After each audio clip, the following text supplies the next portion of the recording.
So before I start, I'm not trying to convince anyone of anything. I don't expect anyone to believe me, but I do believe that I have seen UFOs twice, and I believe that I might have been abducted by aliens once, and I'll tell you why. So first off, the first two, like I said, I saw UFOs twice. Not a huge deal, but they were both the times I was actually in the car driving. I grew up in Ohio, and it's where I'm from is in southern Ohio, not that far from Wright-Patterson Air Force Base. So I have heard from multiple people that there are more UFO sightings, that they're attracted to that area. I've heard that Ohio has thin areas in the Vale as well. There's like, haunted Ohio. There's a ton of different odd goings on there. But also it could have been some sort of experimental aircraft those two times. But anyways, the first time driving home from church, we see a bright orange, looks like a glowing round object in the sky that shouldn't be there. And I say to my sister Katie, because she's like a genius and knows everything somehow. But, anyways, I was like, is that Venus? Because, Venus kind of glows a yellowy orange color. And she was like, no, and explained why. And we kept looking at it just because it was such an odd, bright orange color. And as we were looking at it in front of our eyes, it was me, my mom, and my sister, not just me. So I know it wasn't just like a trick of my own eyes. That one large orange, like glowing thing in the sky turned into three. Like it was almost like it had one light on, and then one light turned into three. And then it like went off to the right so fast that it can't be any sort of aircraft that we have or like know about. Nothing can move like that fast just right across the sky. It was insane. The other time I was driving home, and it was night, and I felt like this odd feeling of like, I don't know, like this odd feeling. And then I noticed the top of my car, like my car was a silver Civic, so it was light colored paint. I noticed that it looked like there was a red light on top of my car. And, I had to like kind of lean forward to like look up above me out the windshield kind of while I'm driving, just trying to look. And I see what looks like three, kind of, I guess you'd say like in a triangle. It looked like it was underneath of something that was in the sky, and I could see three. It looked like a triangle shape. I couldn't see the actual ship or whatever you'd want to call it. I couldn't see it because it was like it looked black and it blended in with the sky. All I could see was the red lights, and a little bit from that light could tell me that like it would look like, like it would show a little bit of like the shape around it, but it was just black, so I couldn't see anything. And the fact that it was over top of me and I couldn't see it, and I didn't understand why it didn't seem to be moving. Like a plane, if you looked at a plane, it would be moving like faster than you'd see it go across the sky, but it was like it was just there. It was not, it didn't look like it was moving, and it was there for a long time. And then I made like a right turn, and it didn't, like, then I didn't see it anymore. It was just like suddenly that red light wasn't there. It was odd. Um, and then as far as like the abduction thing goes, like I said, I know it sounds insane. I'm not trying to convince anybody of anything. I'm not trying to prove any of this. I don't care. I'm just going to tell you what happened, and you can tell me what you think of it if you'd like. But it was in August, the year before last, and I woke up at like 5 in the morning, and I couldn't go back to sleep.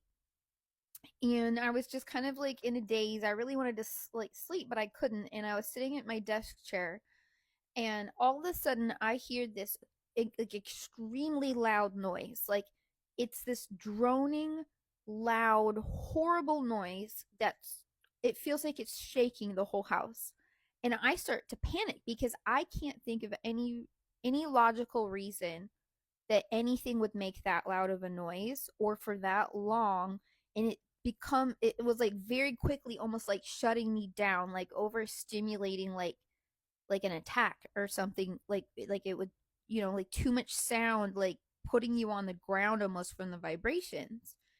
And I started to freak out, and at the time I was living, with my partner and his father, and I ran out of my office to like be like, guys, like what's going on?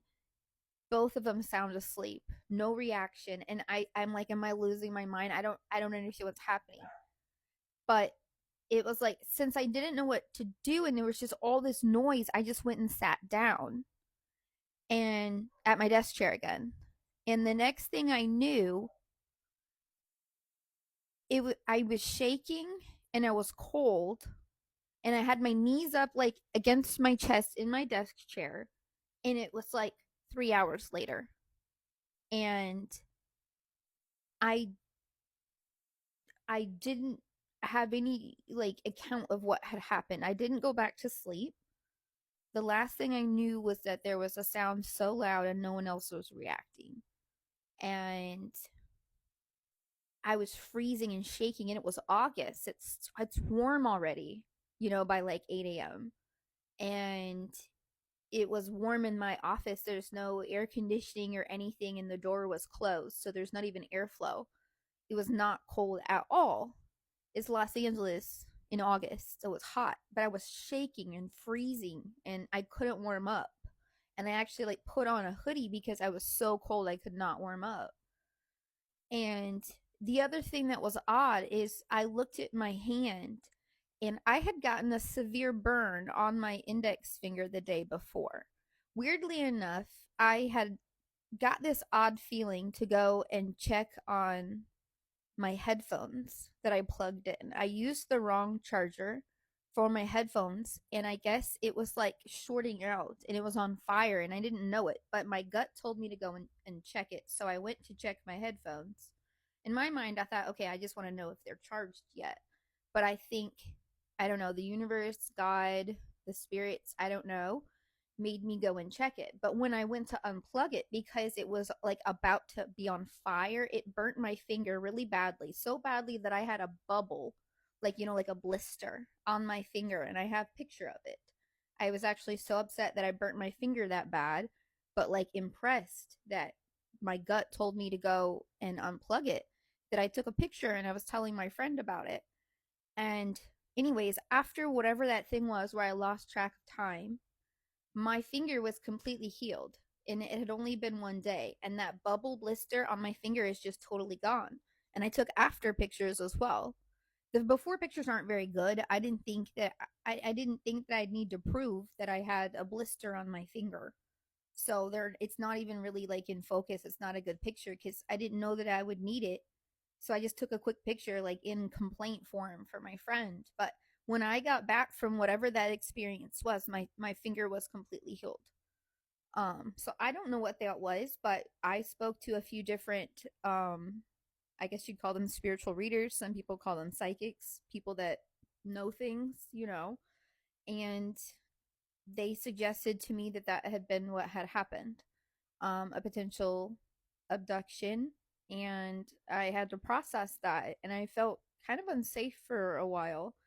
But I've learned a lot since, and I think that there is a reason for it. If you are RH negative, if you go and do a Google search, if you are an RH negative person, you're a lot more likely to be abducted. And I could make a whole other video about that and what I think might be going on there. But as an RH negative person, um, I think that there are specific reasons why they might be interested in me, and I think that might be why they've put things in my hand, um, and whatnot. I don't know who they are. Again, I might be wrong about all this. Maybe there's some other logical explanation, but I haven't found one. And like I showed in my video with the thing in my hand, I've showed a doctor. Um, it shouldn't be possible.